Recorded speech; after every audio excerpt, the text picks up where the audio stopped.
আমার লাইফের একটা ব্যস্ততম দিন তোমাদের সাথে আমি শেয়ার করলাম।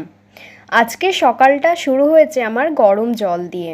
আমি সকালবেলা ঘুম থেকে উঠে এক গ্লাস গরম জল খাই। তারপর একটু বাড়ির কাজবাজ করে সকালের টিফিনটা আমি খাই।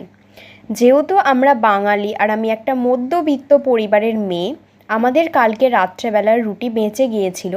তো সেই রুটি আর একটু সাথে বাঁধাকপির তরকারিও বেঁচে গিয়েছিল। বাঁধাকপির তরকারি সাথে আমি একটু পেঁয়াজ কুচি নিয়েছি, আর আমার বাবা এখানে ঘুগনি নিয়ে এসে দিয়েছিল। সেই ঘুগনি দিয়ে আমি আমার টিফিনটা সেরে নিচ্ছি, কারণ একটু পরে আমাকে রেডি হয়ে অফিসের জন্য বেরিয়ে যেতে হবে।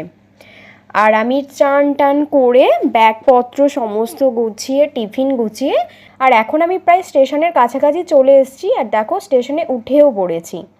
তো এইমাত্র দেখলাম অন্য দিকে মানে আপে একটা লোকাল গেল, আর এত ভিড়। তো আজকে আমি একটা লাল ড্রেস পরেছি।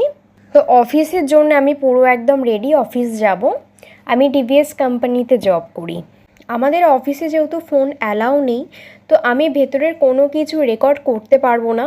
একদম লাঞ্চের সময়তে আমি ভিডিওটা অন করতে পারবো, তখন আমাদের হাতে ফোন থাকবে।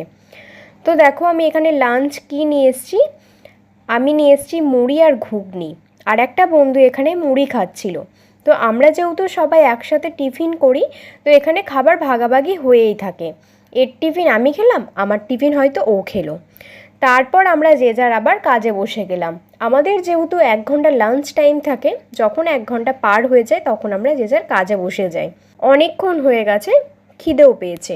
তো সেই মতো আমরা অফিস কলিগরা বেরিয়ে একটা দোকানে গেলাম, এবং সেখানে পাউরুটির চপ ভালো বানায়। তো আমরা সেই পাউরুটির চপটা খেলাম, বসে আড্ডা দেওয়া। তারপর আবার টিফিন শেষ করে আমরা নিজেদের কাজেতে বসে গেলাম। বাঁধাকপির তরকারি আজকেও হয়েছে, সাথে রুটি হয়েছে। দেখো, আমাদের ডিনারে আজ রয়েছে বাঁধাকপির ছোলা দিয়ে তরকারি আর রুটি।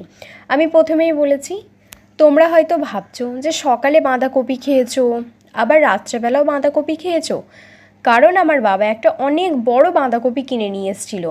তাই আমি বাঁধাকপিটা কী করব, নষ্ট না করে রান্না করে খেয়ে নিলাম। আর আমাদের বাঁধাকপি খেতে ভীষণ ভালো লাগে।